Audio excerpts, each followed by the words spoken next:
Reverendíssimo Monsenhor Sebastião, Diácono Sandoval, ouvintes da Cacau FM e Bicaraí Web Rádio, internautas que rezam conosco, nos acompanham de casa, de várias partes do mundo, no Brasil e em outros países, que a paz de nosso Senhor Jesus Cristo possa estar sempre com cada um de vocês. Celebramos hoje, nesse domingo, o 27º domingo do tempo comum, e a igreja nos convida a celebrarmos também o início, a abertura do mês missionário.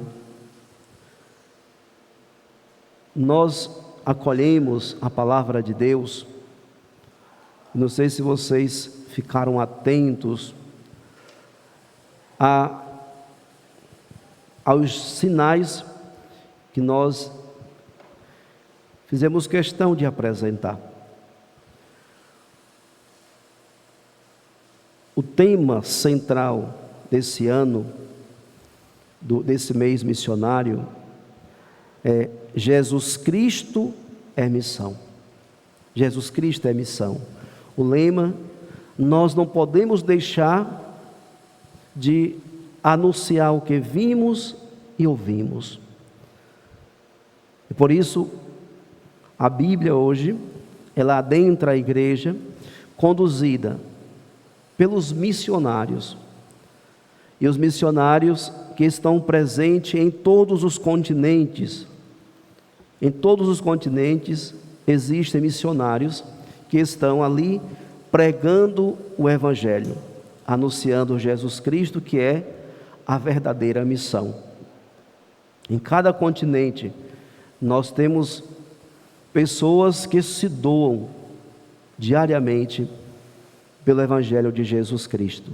O Brasil tem algumas missões além fronteiras, no Haiti, na África, em Moçambique. Inclusive 2 dos nossos padres ajudaram essas missões além fronteiras, e isso, caríssimos irmãos e irmãs, é fruto de uma profunda reflexão em que a igreja faz acerca dessa identidade com a pessoa de Jesus Cristo, que é verdadeiramente missionário.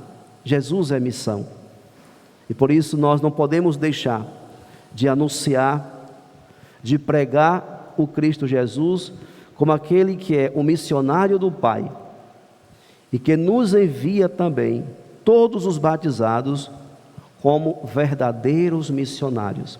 Então, durante o mês de outubro, nós somos convidados pela igreja a rezar pelas santas missões, as missões adigentes, ou seja, as missões além fronteiras, rezar por todos os missionários e missionárias que estão em situações de risco, agora mesmo no Afeganistão, com a tomada, dos talibãs. Os cristãos, eles estão em risco, mas, então por isso a igreja nos pede, se nós não podemos ir até eles, que a nossa oração possa chegar.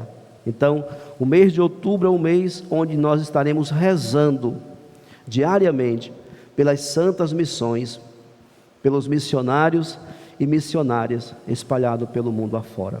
Também celebramos, nesse mês de outubro, o mês do Rosário. Todo mês de outubro nós somos convidados a estreitar a nossa intimidade com Maria, aprofundar a nossa espiritualidade mariana, sobretudo pela oração do Santo Rosário.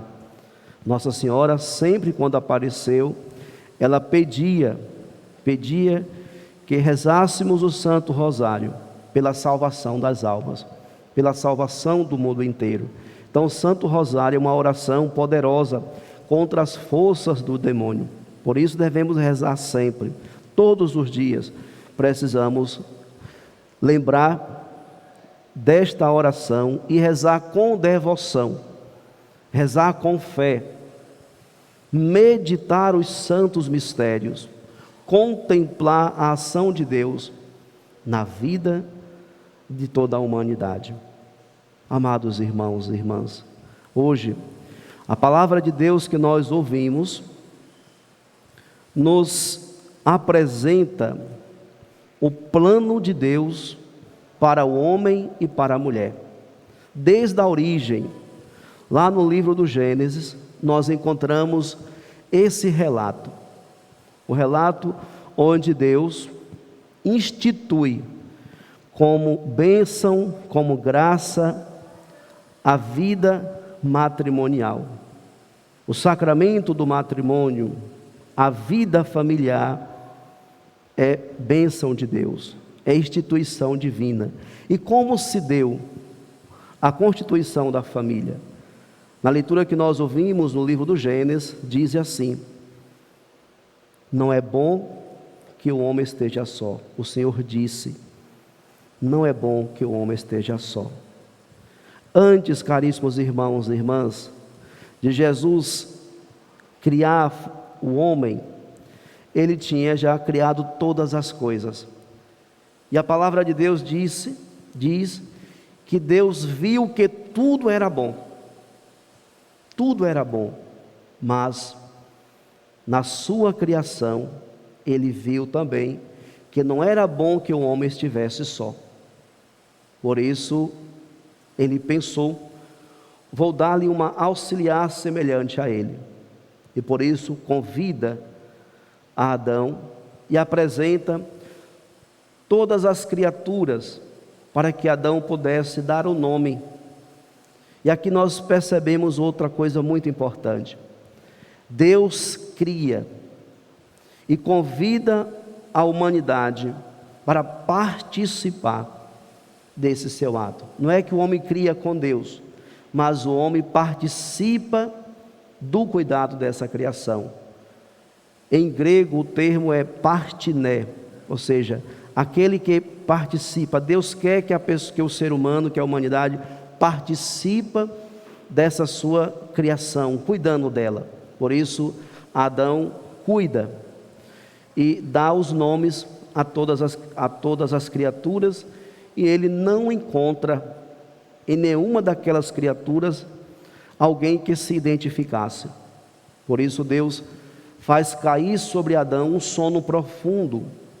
Por que esse sono profundo? Para que o homem não participe da criação da mulher. O homem não podia participar desse ato, só Deus pode criar. O homem cuida. E por isso, depois que Adão, em um sono profundo, tira do seu lado uma costela e ali forma a mulher. E depois que Adão acorda, apresenta. E quando Adão olha para aquela mulher, ele se enche de alegria. O seu coração é tomado de um sentimento tão grandioso, que ele é o primeiro poeta, alguém que vai declamar uma poesia para a sua, que seria logo em seguida a sua esposa, a sua mulher. Por isso ele olha e diz: carne de minha carne, osso dos meus ossos, essa sim, ou seja, o olhar de Adão para Eva faz com que ele se incline em direção a ela, e o seu coração se enche de um profundo amor. Ou seja, Adão se identificou com Eva, ou seja, aquela que foi apresentada por Deus para ser a sua companheira. E por isso que ela foi feita da mesma matéria do homem, de carne, para dizer que a mulher tem a mesma dignidade. A mulher tem a mesma dignidade do homem. E a mulher foi tirada da costela, um gesto simbólico, teológico, para dizer que ela é companheira, caminha junto, lado a lado, nunca atrás, nunca esquecida, mas a esposa deve caminhar junto. Por isso, o projeto de Deus se constitui justamente nessa maneira. É Deus que constitui a família, é Deus que quer que o homem não fique só. E ao criar a família, Deus cura um mal que poderia existir na vida do homem, que era a solidão. Deus, na Santíssima Trindade, já vive a experiência de comunidade. Deus não está só. Por isso Deus também não quis que o homem ficasse sozinho. Por isso Ele entrega a mulher como a sua companheira, aquela que vai construir junto com o homem a sua vida, que vão sonhar o mesmo sonho, que vão viver as mesmas experiências e assim construir um plano de amor. Esse plano de amor, caríssimos irmãos e irmãs, que foi comprometido ao longo do tempo. Deus cria tudo perfeito, tudo belo. O encanto de Adão pela esposa, por Eva, é grandioso, mas ao longo do tempo essas coisas se perdem. Quando Jesus vem, e Jesus vem para restaurar as leis de Deus que tinham sido esquecidas ou que estavam sendo interpretadas de maneira errada, quando Jesus, o Filho de Deus, chega na terra, ele é um dia interpelado pelos fariseus e eles perguntam justamente acerca disso para colocá-lo à prova. É permitido ao homem divorciar-se da sua mulher? E Jesus, com toda a sabedoria, pergunta: o que Moisés vos ordenou? Os fariseus respondem: Moisés permitiu escrever uma certidão de divórcio e despedi-la. E Jesus então disse: foi por causa da dureza do vosso coração que Moisés vos escreveu este mandamento. No entanto, desde o começo da criação, Deus os fez homem e mulher. Por isso, o homem deixará seu pai e sua mãe, e os dois serão uma só carne. Assim, já não são dois, mas uma só carne. Portanto, o que Deus uniu, o homem não separe. Por isso, caríssimos irmãos e irmãs, onde está o mal que vem destruindo as famílias? Onde está o mal que compromete o projeto de Deus? O mal está na dureza do coração do ser humano. Um coração endurecido é um coração que se recusa a fazer a vontade de Deus.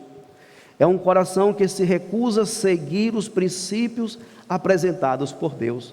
Por isso, é na dureza do coração que tem gerado tanto mal às famílias. A dureza do coração humano tem gerado a destruição desse projeto que é projeto de Deus. Se a família é projeto de Deus, caríssimos irmãos e irmãs, cabe a nós cuidar desse projeto, zelar para que de fato a cada dia esse projeto de Deus se torne realidade, aquilo que de fato é santuário da vida, pois a família é esse grande santuário que promove a vida em todos os seus aspectos, em todos os seus sentidos. Por isso, devemos pedir a Deus que cure os nossos corações dessa dureza e que nos faz negligenciar o projeto de Deus em nossa vida. O coração endurecido é um coração que está comprometido na sua relação com Deus, pois o vínculo familiar, a vida matrimonial, tem um aspecto importantíssimo, que é justamente a fé. A fé sustenta a vida familiar. A busca de Deus constantemente sustenta a vida familiar. E quando o coração está endurecido, a primeira coisa que fica comprometida é a nossa fé, a nossa relação com Deus. E uma vez que nós comprometemos essa relação com Deus, então nós nos tornamos escravos das realidades desse mundo. A dureza do nosso coração nos faz deixar o projeto de Deus para buscar satisfações humanas, satisfações pessoais, e isso vai nos tirando cada vez mais de um projeto pleno, de uma vida mais bela, de algo que é sonhado e projetado por Deus, que está além de nós. Se nós compreendêssemos que a família é esse bem, essa instituição divina, esse querer de Deus, nós apenas iríamos nos doar a ela. E quanto mais nós nos doamos à nossa família, mais nós veremos o agir de Deus em nossa vida, na vida daqueles que estão conosco. Por isso, lá no Salmo, nós encontramos também, quando a própria palavra de Deus vai dizer que a tua esposa é uma videira bem fecunda no coração da tua casa, e os teus filhos são rebento de oliveira ao redor da tua mesa. Os filhos trazem alegria para dentro de casa.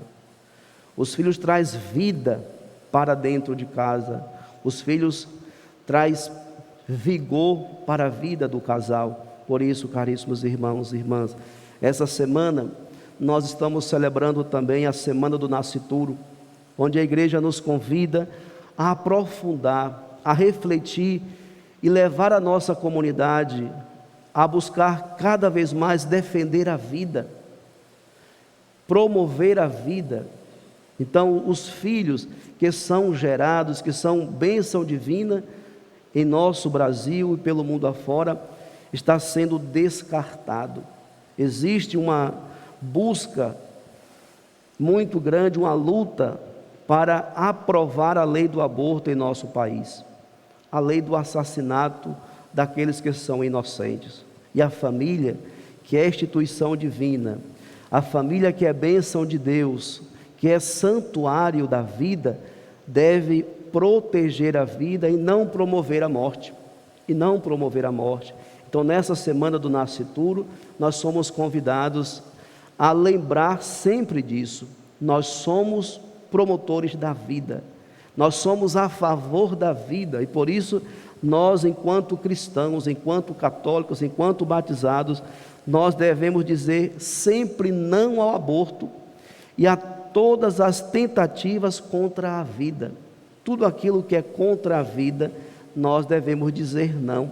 E durante essa semana, e lá no dia 8, nós iremos celebrar o dia do nascituro. E o que é o nascituro, caríssimos irmãos e irmãs? É a criança que está sendo gerada no seu ventre, no ventre da sua esposa, que ela já tem direitos garantidos. Ela não pode ser tratada como um objeto, ela não pode ser tratada como algo descartável. A lei a protege, mas a lei de Deus protege muito mais. Por isso nós, que vivemos sobre o jugo da lei de Deus, devemos promover sempre a vida, dizer não ao aborto e dizer não a qualquer tentativa que atente contra a vida, seja ela ao nascituro, seja ela a tentativa de morte para os nossos jovens, para os nossos idosos, porque também, se você deixa aprovar o aborto, a próxima tentativa vai ser aprovar a eutanásia. Então nós precisamos cuidar da vida, e quem melhor para cuidar da vida do que a família? Por isso nós não podemos negligenciar a nossa fé e reconhecer sempre isso. A família é o santuário da vida, onde nós devemos promover, proteger e gerar sempre a vida. Por isso, nós possamos viver a nossa fé. E durante essa semana, busquemos nos conscientizar acerca disso e levar as pessoas também a tomar essa consciência. Converse com os seus filhos, com os seus netos, com os jovens professores, converse com os seus alunos nas escolas acerca desse mal que ronda a nossa humanidade, que ronda as nossas famílias. Precisamos conscientizá-los acerca da verdadeira valorização da vida, da verdadeira proteção da vida em todos os seus aspectos. A igreja nos convida a fazer esse caminho de fé, caminho de amor, caminho que nos faz promover a vida matrimonial em virtude de um bem maior, que é viver a nossa profunda intimidade com Deus, justamente numa relação de filhos que são amados pelo Pai, protegidos e amparados em todos os seus momentos da vida. Conscientizemos o nosso povo acerca dessa graça que é proteger e promover a vida e cuidar, sobretudo, da vida matrimonial, zelando, caríssimos irmãos e irmãs, dos bens dos cônjuges, zelando dos bens dos cônjuges, que é o amor, a caridade, o diálogo, a proteção dos filhos, a promoção da vida. Louvado seja nosso Senhor Jesus Cristo. Para sempre seja louvado.